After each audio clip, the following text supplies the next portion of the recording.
everybody, welcome back to the channel. It is a cold day here in Alaska in January, and I'm bringing you your 2023 update. Before I bring you that update, we're going to take a look at a cold and frozen 580 SM case backhoe. If you haven't already figured it out, she's cold, she's frozen, we're going to look at it anyway. So we don't end up running this machine near as much as the excavator for obvious reasons. Our 308 moves a lot of dirt. It's really efficient, gets jobs done in probably half the time moving dirt as this machine, but this machine still absolutely has its purpose. It has a niche that it fills for us. We have needs for it, and it's a great machine, especially in the wintertime. Quick few things about this machine. This is a 2002 model. I think we got roughly about 2,800 hours on it. Might be creeping up on 3,000. But an amazing machine. I mean, in terms of reliability, I don't know that this thing can be beat. I think we bought it used. It was a really good, well taken care of, well cared for, well serviced machine.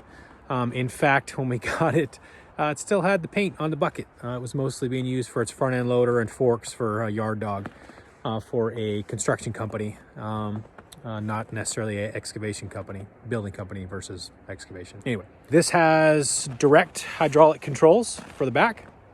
A lot of these are electric sensor over hydraulic, electric over hydraulic. And this is not. This is direct hydraulic controls. Yeah, you probably can't see that really crap. Okay, we live? We rolling? Probably got ice and snow in the microphone. Guess we'll find out. So anyway, what that means to those of you that don't know is that the controls run down directly to a valve block, and you're actually manually controlling the valves opening and closing. It's a little more crude. Some people argue that it's a little more reliable. I don't know, but it's what we got and it works great. Been really happy with it. This is also a four-wheel drive model, which is a must here in Alaska, working in the mountains for sure. And it is a extend-hoe model. So max dig depth's around 17 and a half. If you dig yourself in and really prop up the front end, you can probably push that closer to just under 20. Yeah, besides that, basic 580, obviously cab model. It's got heat. It does have quick disconnects on the front end for if you want to run forks or a different loader bucket on it. We've never gotten around to that. Works good for us. Main thing I want to talk about in this video is our chain setup on this. We've upgraded from last year to the chain system that we're running on this, and thought we'd talk a little bit about that. Up until this point, we were running a Glacier chain, V-bar chain setup. They're a Chinese chain manufacturer. It's what we could afford at the time, and we actually burned out 2 pairs on this machine on the front end, and decided it was probably a good time to upgrade to something a little more substantial. Now we're running some monster P-Wag studded ladder chains. These might be as big as the 10 millimeter, I'm not sure, but they are massive. The lugs on these chains are upwards of 3/4 inches long. I believe it is a manganese alloy mixture. Super hard chain, and they bite like crazy. The V-bars, you know, as great as chains are, those V-bars would start to get rounded off pretty quick, and then you lose traction, and you can imagine how that goes. So if we're on a really steep, insanely icy job, we chain up the rear on this. We do still have a lesser quality, less expensive pair of the Glacier chain, just regular soft V-bar chains. We don't run them that often, so they're still in really good shape. We probably run them once, maybe twice a year on a really nasty job where we need to make lots of trips back and forth on super steep terrain. Besides that, just putting chains on the front end of this seems to work out really well. Most of the time you got material in your front end, so you got weight on the drivers, and even then, it's a little cheat you can do. If you keep your nose pointed downhill, keep the weight on the drivers, and then back up, it seems to work pretty well that way as well. Some of you may be asking about how the heck do you put chains on the rear of these, which is a excellent question. I don't know much about the newer case models. Can't tell you about that, but at least on the 580 SM Series 2 models, the clearance on the inside of the tires from the factory is such that you just flat can't fit chains in there. And if you can, I think they're going to tear up some stuff. So as a result, what you got to do is flip-flop the wheels inside out, and then if you do them inside out, your tread's going to be going the wrong way, so then you have to change tires from right to left, and then that opens up a bunch of clearance for the tire chains. Side note, it's kind of one of those deals where the dealer was like, hey, If you do that, we can't really say that you should do that because it could hurt a bearing or put more load on it or whatever. He's like, but people do it all the time, but I didn't tell you that kind of thing. So anyway, we've been doing that for about 4 years now and have yet to have a problem.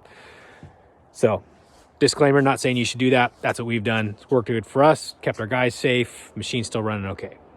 So there's that. So yeah, that's our basic wintertime setup on the 580. You know, again, we got a 308 Cat excavator, one of the newer next gen machines, and we got the 3055, and that does most of our work. The 580, we use that on trenching jobs because those backhoes are a superior trenching machine. It's really kind of what they're originally designed and set up for versus moving bulk dirt on larger excavations.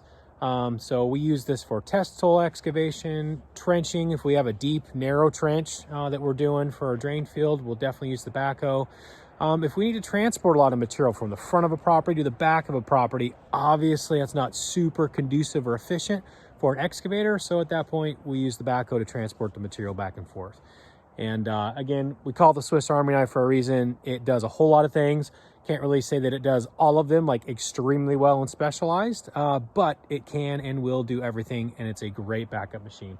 Reliability on this machine has been outstanding. I think we maybe have replaced 2 hydraulic hoses on this in the 5 years that we've owned it. So it's been a tremendous machine, paid for itself in spades.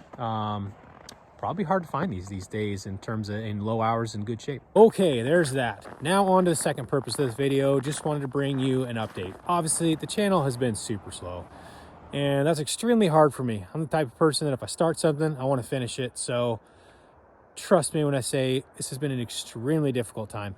I have so much video footage to edit. I mean, I literally probably have 25, 30 plus episodes, big episodes worth of video footage.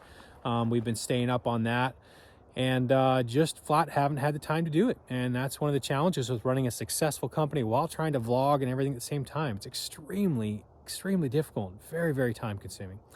So just to give you a brief snapshot of what's been going on, as well as what my wife and I are proposing to do from here on out for the short foreseeable future. There are a fair amount of people who have reached out to us, sent us messages and comments and whatnot. They really seem to care, and so this message is more for those of you, or for those of you who just want to start to be, get in the know and know what's going on.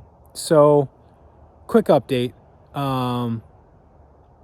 We lost 3 family members in quick succession a little over a year ago. And between that and buying a second business and a third business, out of our fleet of commercial trucks, 2 of them went through engines. And that's just the tip of the iceberg. So we've been extremely busy. We also just had a baby. We're so blessed to have a successful business, but that's just the reality of what's going on right now. And so with that said, I am proposing to do 1 video a month, for it to be well planned out, well shot, well executed, and I'm hoping and trusting that that's going to be enough to keep the channel alive, stay connected with those of you who want to be connected, and go from there. So that's our plan going forward. And yeah, if you have any questions, man, message us, comment, and always like, subscribe, and set up reminders for anytime we post a video. Thanks. Take care.